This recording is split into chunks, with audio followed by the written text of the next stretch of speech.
देवदत्त मीमा वीणा देवदत्त मीमा वीणा देवदत्त मीमा वीणा देवदत्त मीमा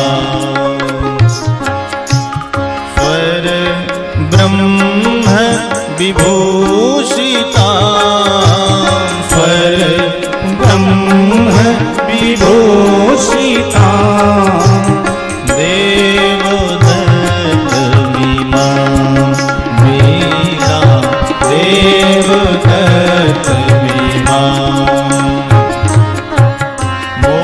मूर्छयित्वा हरि कथा मूर्छयित्वा हरि कथा गायमानस चराम्यहम् गायमानस चराम्यहम् देवदत्त मीमा वीणा देवदत्त मीमा वीणा देवदत्त मीमा।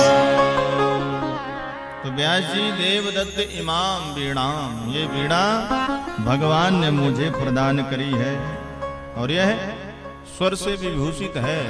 स्वर ब्रह्म विभूषिता। स्वर किसे कहा जाता है?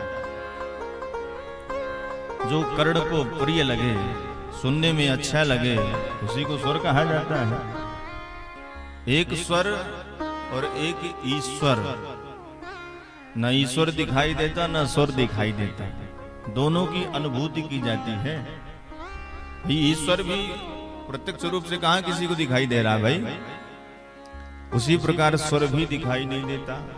स्वर की भी अनुभूति की जाती है। और जब राग रागनियों से बढ़िया कोई सुसज्जित होकर के मधुर कंठ से जब गाता है तो पूरी तरह से स्वर का आनंद प्राप्त हो जाता है।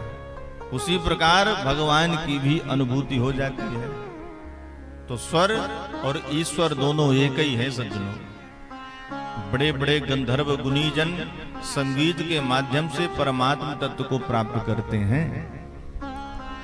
जैसे तप तपस्या करके भगवान को प्राप्त किया जाता है, वैसे संगीत की साधना से भी भगवान प्राप्ति हो जाती है। तो नारद जी कहते हैं कि ये जो वीणा है स्वर ब्रह्म विभूषिताम है।